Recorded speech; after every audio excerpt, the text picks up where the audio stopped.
It seems like there are hundreds of YouTube hacks, strategies, tactics, and even rules that YouTube growth experts swear by.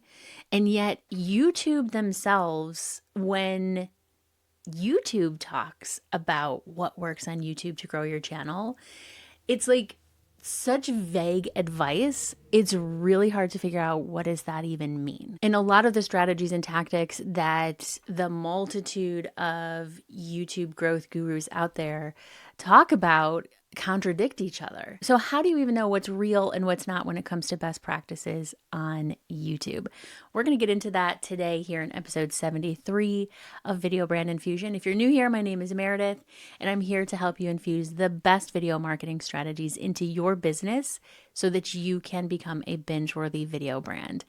And I know I am one of those people who shares YouTube growth strategies on YouTube, but I don't really put myself in the same class or species of what I think of as a YouTube guru, which is somebody who is kind of like only sharing YouTube growth tips on YouTube and then banking on ad revenue and brand deals. I get a lot more joy out of helping people more closely, right? That's why I have Video Brand Academy. That's why I work with one-on-one clients and have coaching cohorts so that I can actually help solo business owners with YouTube, growing on YouTube, starting on YouTube, and generating consistent revenue in your business. And even though I have a sustainable, successful business and a YouTube channel just shy of 100,000 subscribers, I still get sucked into the hype videos, the YouTube strategy, new tactic, new rules for YouTube type of content. And then I watch what the person is saying and I go, oh, I'm breaking that rule, and I'm doing the opposite of what they say here. And yet I still have a successful business, my channel is still growing, and I still get a lot of joy and fulfillment out of creating content on the internet and growing my business. So I want to talk about some of the rules, which I'm putting in air quotes because I don't want you to get confused in thinking that I'm breaking YouTube's established guidelines, community guidelines, and that kind of thing. I'm not talking about that. I'm talking about the quasi rules, the things that I have heard YouTube educators and YouTube gurus say over and over and over again for years that you have to do in order to be successful on YouTube that I'm not doing or have never done or have tried and realized that doesn't actually work the way or at least at the level that they are saying that it does, at least not for me. So number one is a sticky, I feel like this is a sticky topic for me because it has to do with video editing and a particular style of video editing that we see a lot in the YouTube gurus space. And I think it can be a complete waste of time. What I'm talking about is retention editing. And the reason why this is kind of like it feels like a sticky topic for me because I teach editing. I have editing tutorials. I have a video editing made easy course. And I have, over the years, over my 10 years, 11 years on YouTube, I have done a fair amount of my own attempt at retention editing. And I did that because I saw what all of the pros were doing and what they were saying about having, you have to have lots of B-roll, you have to have graphics, you have to have sound effects, you have to have transitions, you have to have text on the screen. So I spent a lot of time. Doing that kind of editing. And then, I don't know, a couple of years ago, I was like, I don't really want to do this. I don't want to add hours to the edit time if I don't have to. And what I noticed was there are lots of other videos that I was watching that don't use retention editing at all. There are lots of videos that I would watch where it was just a person talking to the camera.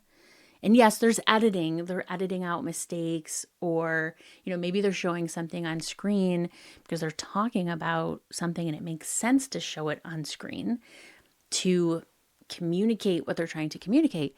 But they're not just throwing things on the screen or throwing sound effects into your ears to like manufacture a sense that this is actually interesting. You know what I mean? Because that's what retention editing is. Retention editing is adding a bunch of stuff to the video edit that keeps the viewer's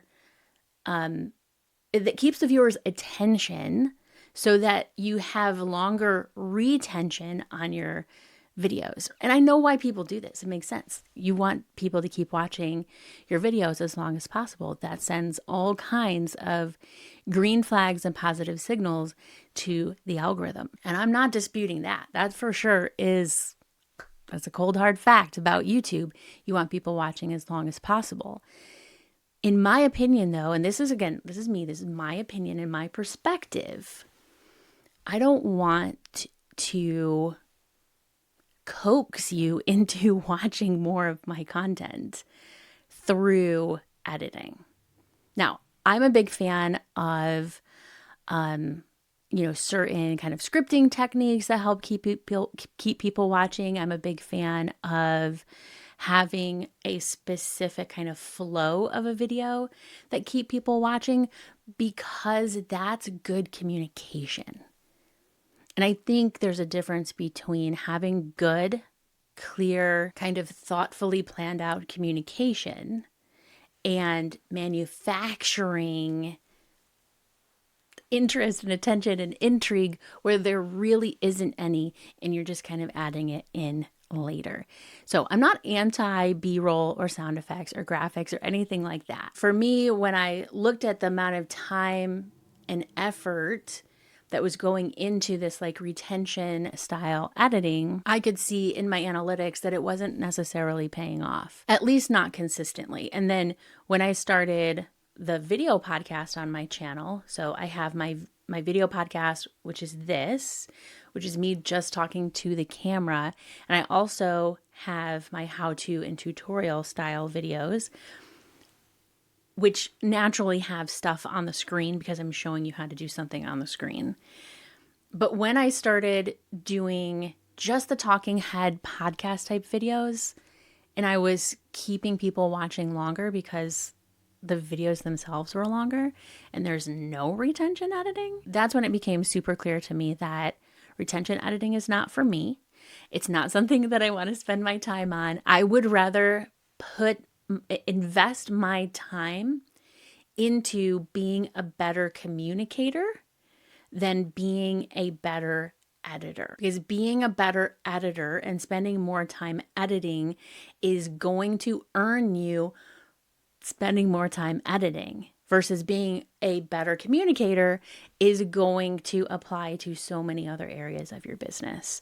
Your YouTube videos, your live streams, even in your writing or interviews or in-person conversations, or even like speaking on stage or on a panel or something. Another quasi rule I keep hearing more and more of over time is that you have to do shorts, that you have to use YouTube shorts in order to grow your channel. This one is getting harder and harder to explain because personally, like on a personal level, okay, I have done shorts. I've done lots of shorts. I think at one point I had over 100 shorts on my channel that I did over a condensed period of time, like 90 days, to test shorts and test the algorithm and see, how does this work? How do I make it work? And it didn't. When I say it didn't, I mean the shorts that I was creating, a lot of them were repurposed from long form, which already is not enticing or interesting to watch at all. But even the ones that were more purposefully created as a short form piece of content, they just don't have longevity. And meaning they don't continue to get views, gain subscribers, get comments and engagement over time. You have to keep feeding that algorithm. And so I am absolutely not denying that shorts will grow your channel. I mean, look around. Shorts can definitely grow your channel and they can do it very quickly. But similar to the idea of retention editing, being successful with shorts is only going to earn you more shorts for your channel, meaning the only way you're going to be able to continue to grow and continue to reach people with your content is to continue pumping out shorts. And that's different than long form content, because long form content lives on, has the potential to live on, meaning it can be SEO optimized. So as people are searching for solutions or they're searching how to solve certain problems, they're finding your video. People aren't reading user manuals. They're going to YouTube to see, like, how do you use this thing? How do you do this thing?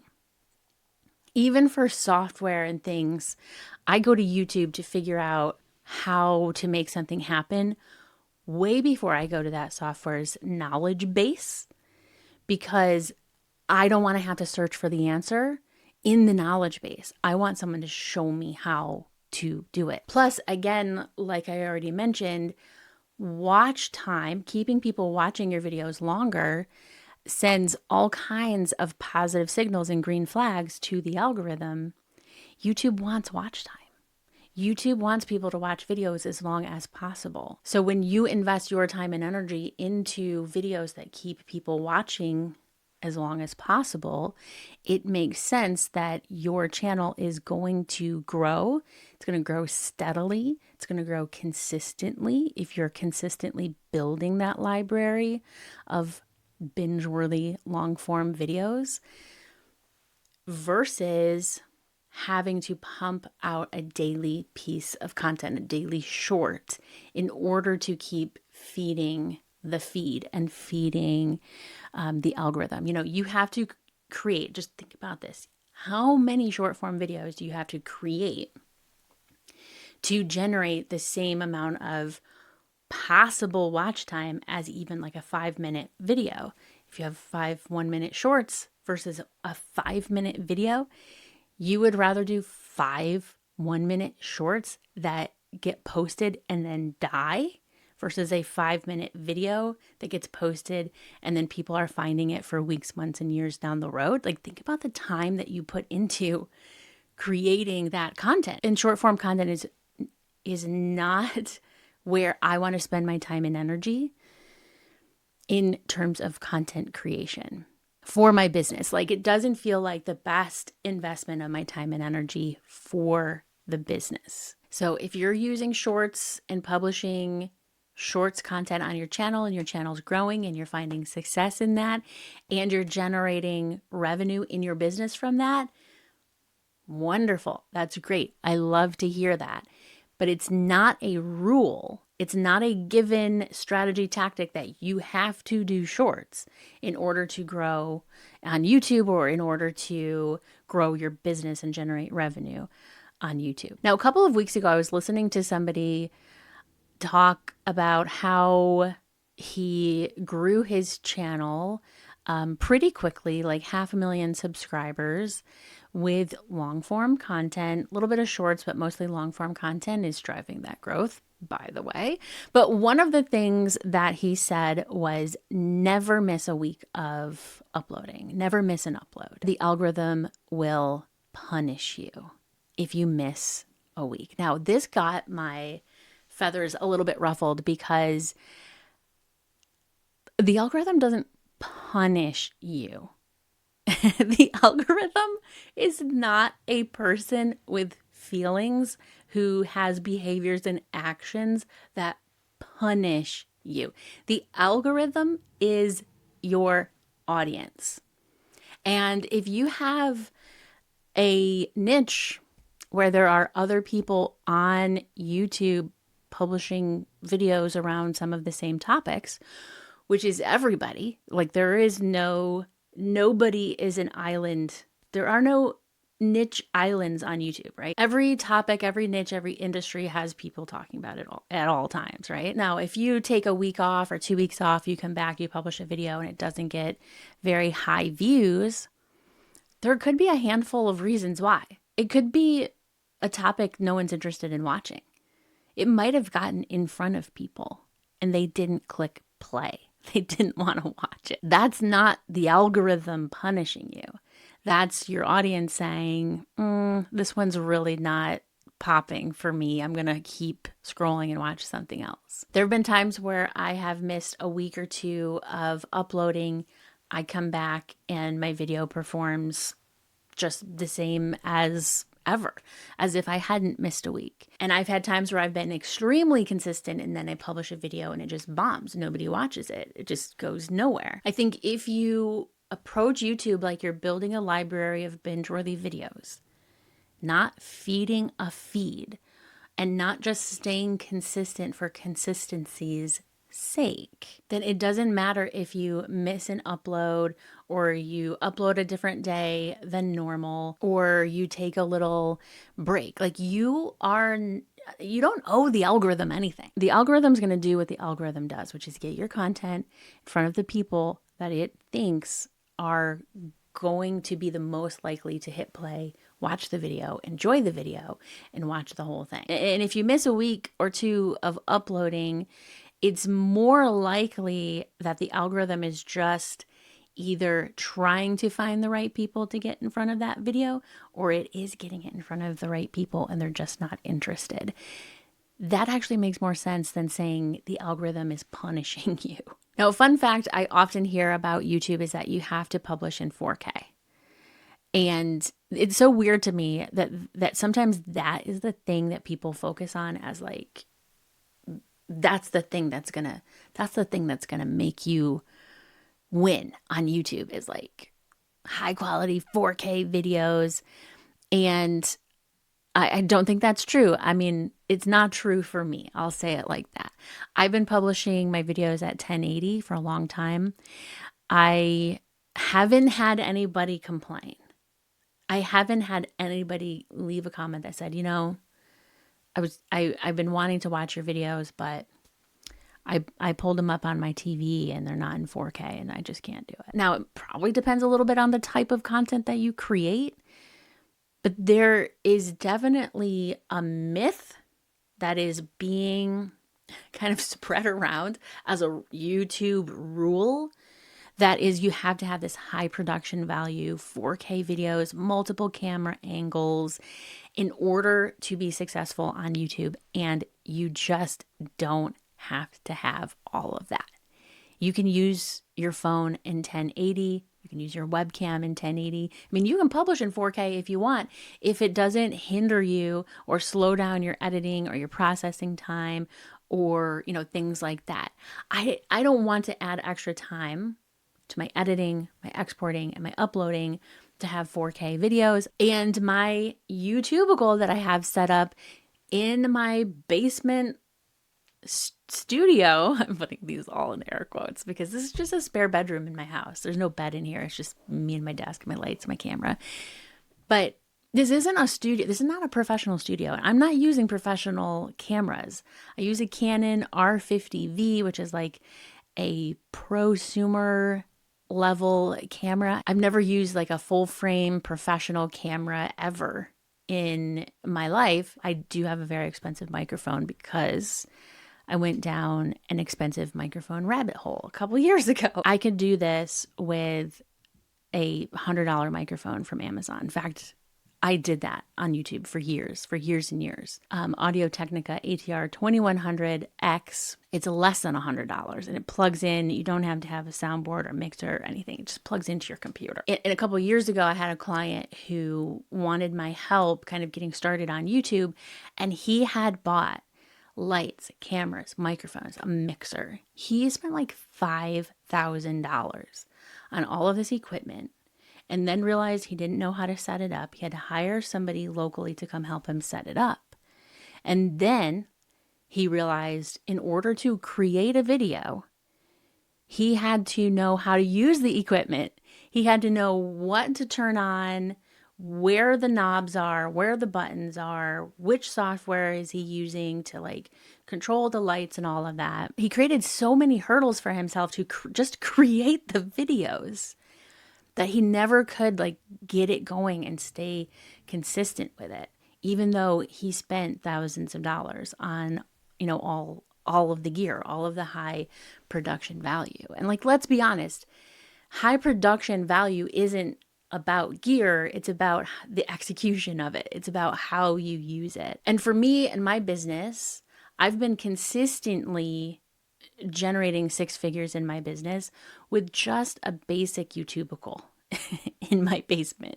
This is like gear that I've spent money on little bits over time, and it's stationary, right? It's just my camera stays there, my lights stay there, my microphone stays here, it plugs into my computer, I turn it on and I hit record, right?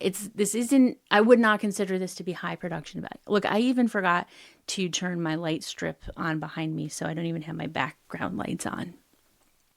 It doesn't matter. You probably didn't even notice, right? It really doesn't matter. I say all this because it's really easy to look at what other people are saying works on YouTube, things that you have to do, things that you absolutely must do or have in order to be successful on YouTube, and see all of those things as hurdles, and then doubt whether you even have what it takes to succeed on YouTube, to grow your business with YouTube, to grow your audience with YouTube. And once you start doubting yourself, it becomes really easy to have excuses of why you can't do it, because you don't have your gear yet. You don't have a nice camera yet. You don't have a fancy microphone yet. Or, I was going to publish a video today, but I don't have those extra 5 hours to add in the fancy B-roll and graphics and sound effects and all of that stuff. So I'll just skip my upload this week.